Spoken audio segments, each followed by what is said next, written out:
The broadcast is now starting. All attendees are in listen-only mode. Well, good afternoon or morning, everyone, and welcome to today's webinar, Using Banner to Collect and Submit Passport Student Data. I'm Kate Springsteen, Member Services Coordinator for Interstate Passport. This webinar is being recorded and will be made available at interstatepassport.wichi.edu/webinars by tomorrow, January 31st. If you have questions throughout the webinar, type your question into the question box on the GoToWebinar panel, and it will be brought to the presenter's attentions. Following this webinar, I will be sending out an email with information on where to find the recording, as well as a link to a survey, which we would very much appreciate if you would fill out. I'm delighted to introduce you to our presenters for today's webinar, Carl Ellsworth and Christy Swainston. Carl heads up Enterprise Data Operations at Utah State University. Working collaboratively with functional personnel at USU and some across the state, he serves as a technical resource to configure, support, and when necessary, extend the functionality of the primary record systems. His previous experience includes systems administration in the USU Registrar's Office, supporting fundraising efforts for the church educational system and philanthropic efforts as a data analyst for LDS Philanthropies, and service with the Utah Army National Guard. Carl received his BS in Computer Science and a MS in Management Information Systems from USU. Christy Swainston is a programmer analyst for the Registrar's Office at Utah State University. Her main responsibilities in this position include querying student information from the Banner database and building reports from this information. She assisted in the migration from Oracle's Discoverer to eVision's Argos reporting software and continues to build and maintain reports in Argos. Christy received her BS in Management Information Systems from Utah State University. Welcome, Carl and Christy. Thank you, Kate. So real quick, let's cover what we're going to talk about today. We implemented the Interstate Passport system on the Ellucian Banner student information system. The reason we're having this presentation on it today is we think we've come up with the optimal approach, and we want to prevent you from having to reinvent that wheel. We're going to talk about how it works and give you the links to download a complete tool, which utilizes some of the reporting methodologies that Banner delivers and a lot of the functionality that it has out of the box, so you have a pretty robust solution. A real quick profile on Utah State University. We were founded in 1888. We are a student-centric land grant and research grant institution. We have about 30,000 students any given semester, 800 faculty, and about 1,700 support staff. We are located throughout the state. We have 3 regional campuses, 1 regional college, and extension sites in 28 of the 29 counties here in Utah. So what we're going to discuss here today involves a little bit of jargon that some may be unfamiliar with. So real quick review. The Interstate Passport is a program that facilitates transferring students' completion of general education requirements between institutions. This is done by using the National Student Clearinghouse, where most institutions already deliver degree completion information. We'll now also provide them with general education requirement completion, or this passport that we'll be talking about in greater detail. And then we use Banner by Ellucian, which this comes directly from their website. So if it sounds a little markety, that's probably why. But they are the world's leading student information system. I think it is in use in more institutions than any other available today. At a high level, we have 2 objectives we need to satisfy. The first is we need to identify students who have earned the passport within our own institution, record that in our student information system, and then report that to the National Student Clearinghouse. We also need to identify incoming transfers and check those with the National Student Clearinghouse to see if they've completed that passport prior to coming to our institution. Once we've identified them, we record that information in our student information system. Now, pardon the big wall of text here, but at a high-level overview, the way we've accomplished this is by identifying the students that complete the passport requirements and add them to a Banner population selection. Then we run a custom job submission process to apply a visible transcript event indicating that passport completion. Then we use SQL reports to against this event and submit that to the National Student Clearinghouse to indicate completion at USU. We use SQL reports to identify incoming transfer, or in our case, all of our new students, submit that to the National Student Clearinghouse to see which of those have already completed the passport at another institution. In that case, we take the resultant students and put them into a Banner population selection and run this custom job sub that we'll talk about to apply a hidden transcript event indicating that passport completed somewhere else. Now, why do we use this approach? We came up with a couple of objectives for how we wanted to implement this passport student data. We wanted it to be easy. We wanted it to be easy to add the marker indicating student had completed the passport. We wanted it to be usable for prerequisites. We also wanted the locally awarded passports and the transferred passports to be stored similarly, but be easily distinguishable for reporting purposes. Like most of our processes, we want it to be naturally error resistant. So we want it to be an incredibly consistent process and as systematic and automated as possible to prevent human error. And the last part is we want it to avoid disruption. We do not want this to interfere with our upgrade processes from Ellucian. We also don't want it to interfere with any of the other processes that are taking place at the university. With these objectives, we evaluated each of the potential solutions that had been voiced. One of them is to use a placeholder or a fake course added to a student's registration. The problem with this is that our institutional reporting office has to build additional exceptions to take that out of their counts. This also produces a precedence, and where we work at an institution where licensing is considered, or we have advanced division standing in some areas, we don't want the individual colleges believing that they can use placeholder courses or these fake courses to meet those needs as well. So we want to avoid this as a precedence altogether. It also provides us with very limited automation. Because class information has to be entered on a case-by-case basis, the APIs are limited and really difficult to do in bulk. That restricts how much we can automate using a placeholder course in this fashion. The last one is for articulation. If the information is being done as coursework, it'll be included on the transcript as coursework. And then with the institutions that articulate our degrees frequently, we need to work with them on a regular basis so that they understand that's just the completion of the passport, that type of thing. You can ignore it because you can get the information from the National Student Clearinghouse. So there was a number of issues with using a placeholder course. The next item is we could use an additional table space, meaning we could build out an area inside of our student information system that has nothing to do with it, keeping it separate.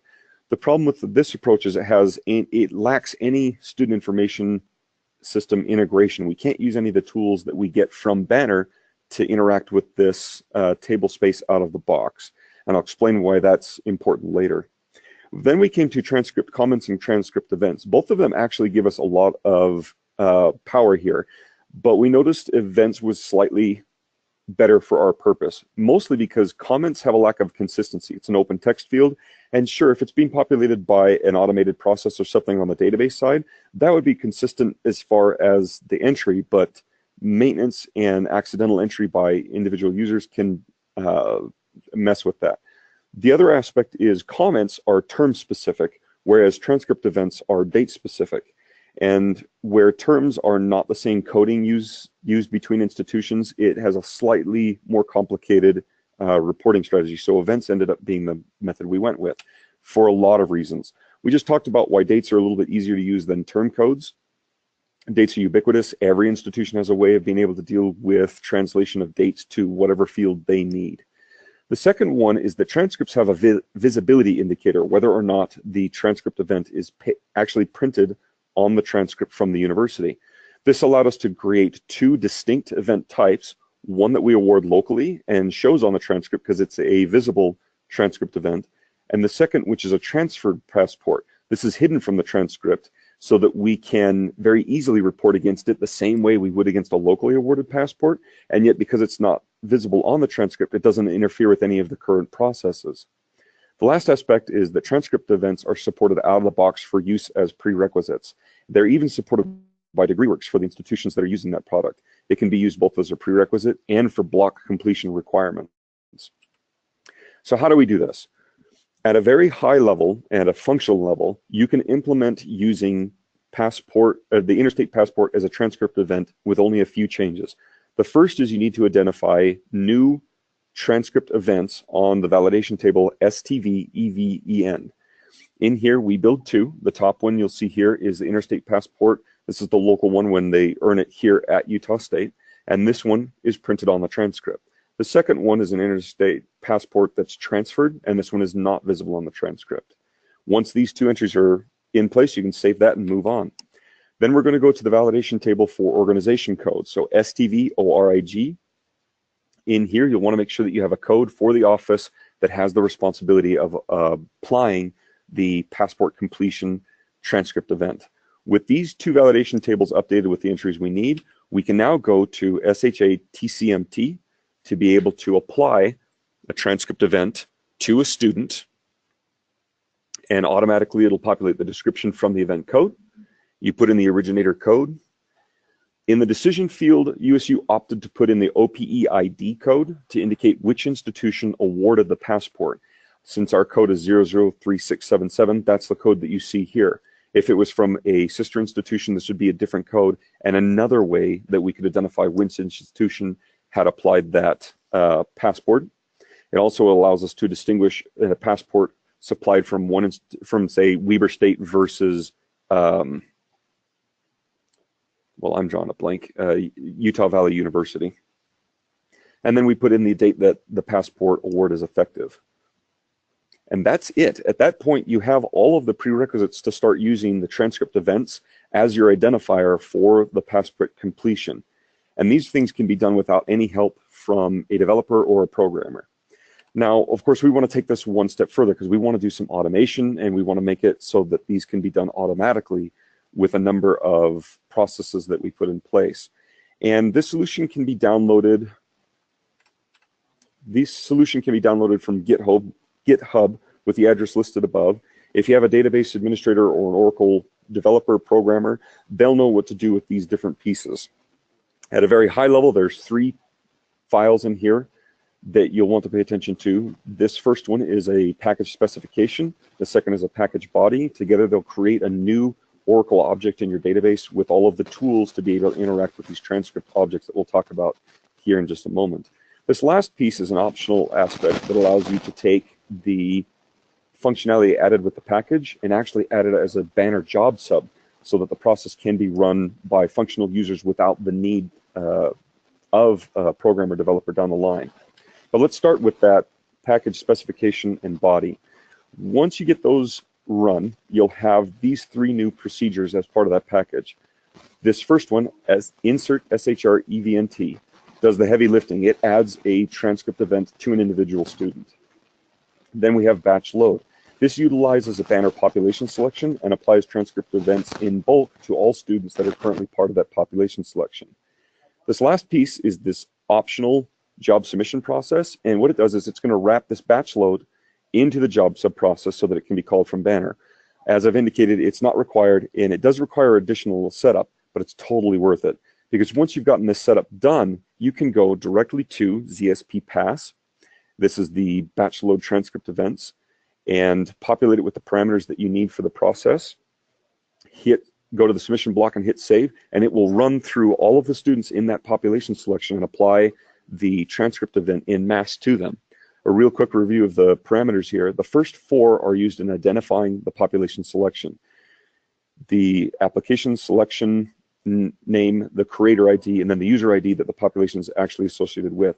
For those that are familiar with population selection, this will be really familiar. For those that aren't, we'll actually explain it in further detail a little bit later in the presentation. The next one is the event code.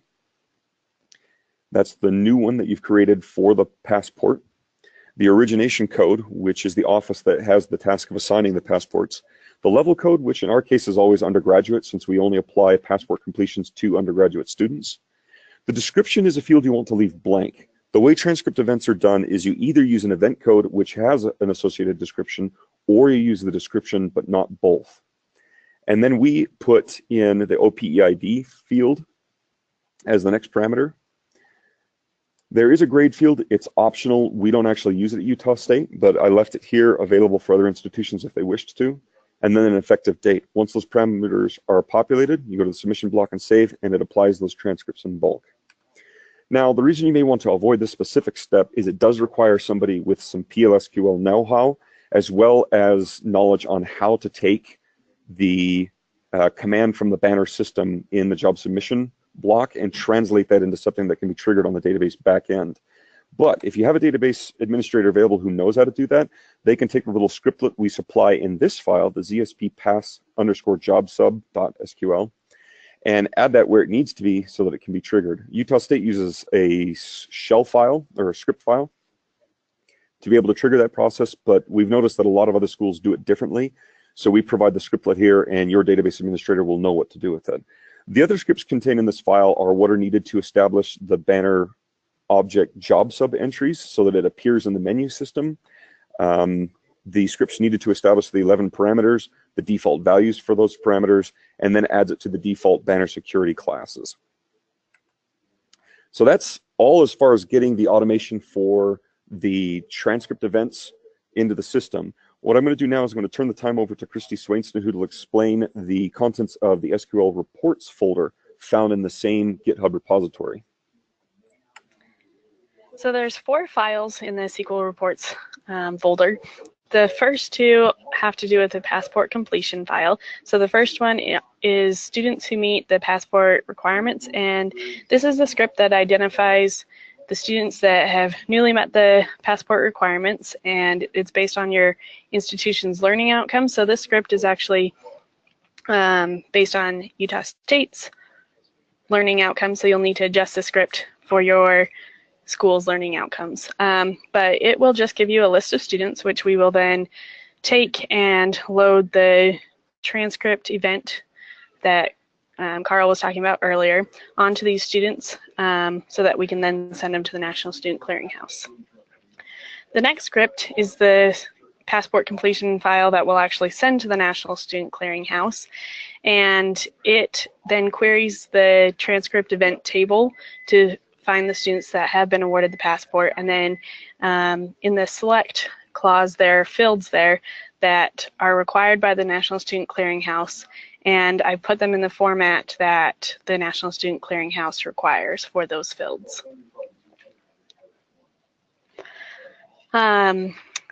So the next file has to do with the passport verify process, and this is the students that are new to your school that you send to the National Student Clearinghouse to verify whether they've earned the passport at another institution. So the suggested way to do this is to identify your newly admitted transfer students and send them to National Student Clearinghouse. But at USU, what we're doing is after the enrollment census day in the 3rd week of the semester, we're sending all the enrolled students to the National Student Clearinghouse, and then when we get the file back from the National Student Clearinghouse, we compare it to the students that are in the transcript event table already, and the ones that the National Student Clearinghouse said are in the passport that we don't have in that table, we then will load the transcript event for the transfer students.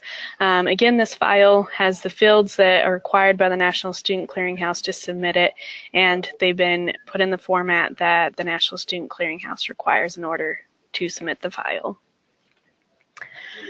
The last file is the academic progress tracking, which is what the National Student Clearinghouse uses to track the progress of the students that have earned the passport. So again, the fields in this have been put in the format that the National Student Clearinghouse requires in order to submit the file. There's 2 comments I want to make about this though. The first is the de-identified unique identifier field. I've just commented that field out as it's up to each institution how you're going to come up with that unique identifier, and there's several ways to do that, including like hashing. We'll discuss that a little bit later. The next thing is the SBGI code. At Utah State, that field is unique to just our university. There's none of the national reporting fields for institutions, so we'll need to convert that to the OPEID code. We're in the process of building a crosswalk table between our SBGI codes and the OPEID codes, but in the meantime, until we can get that crosswalk table built, I'm just reporting the SBGI code in the results, and then after I get the results, I'm manually updating them to the correct OPEID code. And I'll turn the time back to Carl now. So real briefly, Christy hit on that de-identified unique ID field, and we've had a lot of questions about that. This comes directly from the Interstate Passport website. As to the requirements for that specific field, it is a 20-character field. It is required. It is alphanumeric. And as Christy said, there's a lot of ways to generate it. As long as you're generating consistently every time you're communicating with the National Student Clearinghouse, it actually doesn't matter which method you're using. There's an Oracle hash function that you can use. You can actually use just a mathematic algorithm to be able to take the student's ID and social security number or something that doesn't change on their record and do a mathematical permutation to it to generate an ID that generates consistently every time.